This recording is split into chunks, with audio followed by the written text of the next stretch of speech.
ये गांव है जिसका नाम एवड़ी है। ठिकाना एवड़ी। सामान्य रूप से गांव जैसा है, लेकिन इस गांव का इतिहास भी बड़ा कमाल का है। एवड़ एक शब्द होता है।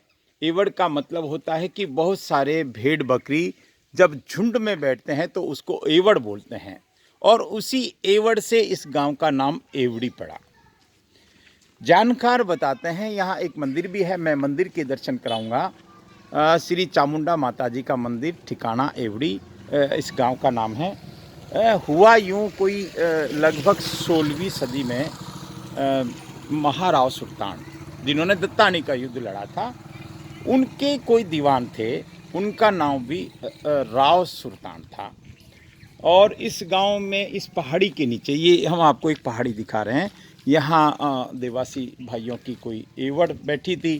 वो ठाकुर साहब निकल रहे थे घोड़े से और उन्होंने पानी मांगा, उन्होंने उनको नहीं पहचाना होगा, और फिर उसके बाद एक बात में बात निकल के ये बात निकलती है, और वो राव सुल्तान को कहते हैं कि मुझे तो ये एवड़ी गांव चाहिए, या ये गांव चाहिए, जिसका नाम उन्होंने आगे चल के एवड़ी रखा।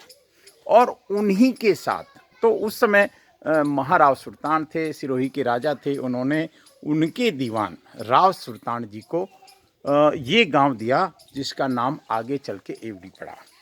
उन्हीं के साथ में माँ चामुंडा माँ आई।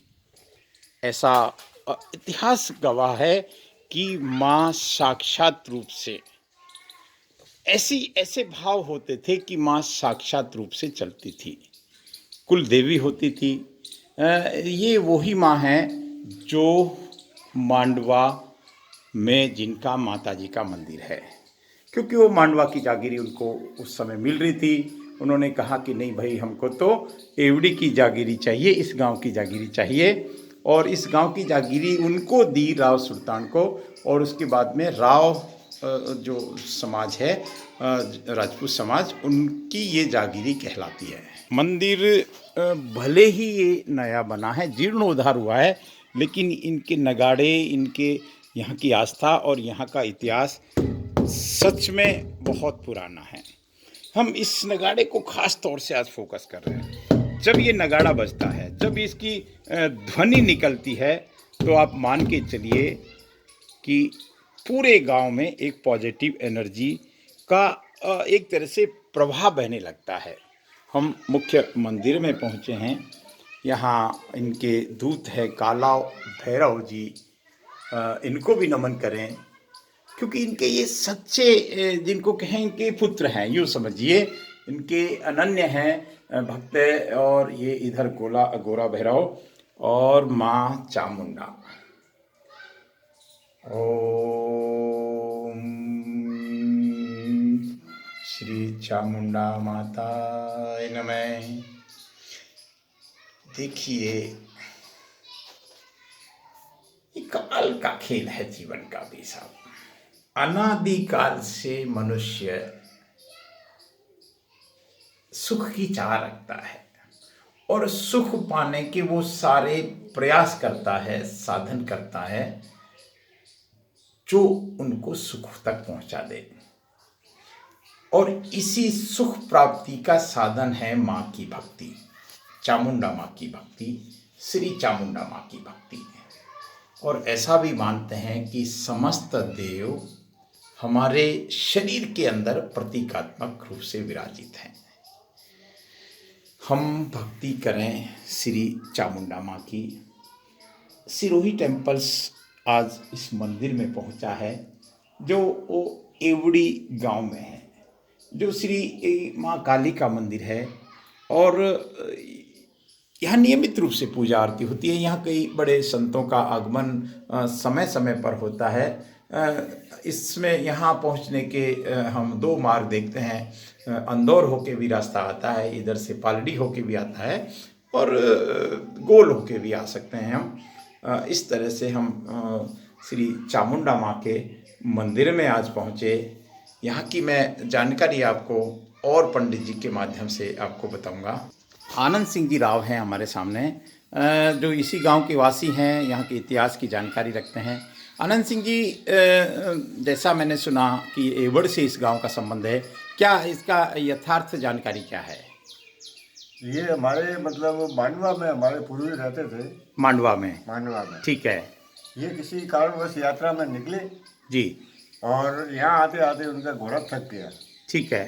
थकने के बाद में घोड़े को प्यास लगी तो इन्होंने घोड़े पे बैठे बैठे ही एक एवड़ बैठा था, वहाँ पे कोई रबारी जाति की जी। लेडी थी। ठीक है। उसको कहा कि मेरे घोड़े को के पानी पिला दे। ठीक है। हाँ। तो उसने उनको क्या कहा हम्म। कि ऐसे कि मेरे के थोड़े कि वो आप मालिक होकर के आए हो। ठीक बात है। अच्छा अच्छा अच्छा। हाँ, तो उन्होंने उस घोड़े को पानी तो नहीं पिलाया और वापस यहाँ से रवाना हो गए वो। रवाना हो गए। ठीक है। राव सुल्तान के समय की बात है जी। स्टेट पे भी राव सुल्तान थे और गांव के हमारे पूर्वज भी राव थे, वो सुल्तान। राव सुल्तान ही थे। उनका नाम भी ये था। राव सुल्तान राव था। जी जी। तो वो वहाँ जाकर के वहाँ पे दरबार साहब के वहाँ पे अड़ के बैठ गए। ओह। और मेरे को तो कि ये जागीरी चाहिए। चाहिए। ठीक है। दरबार साहब ने उनको खूब मना किया कि मांडवा जैसी जागीरी है, हाँ हाँ हाँ। ये क्यों छोड़ रहा है। ओह।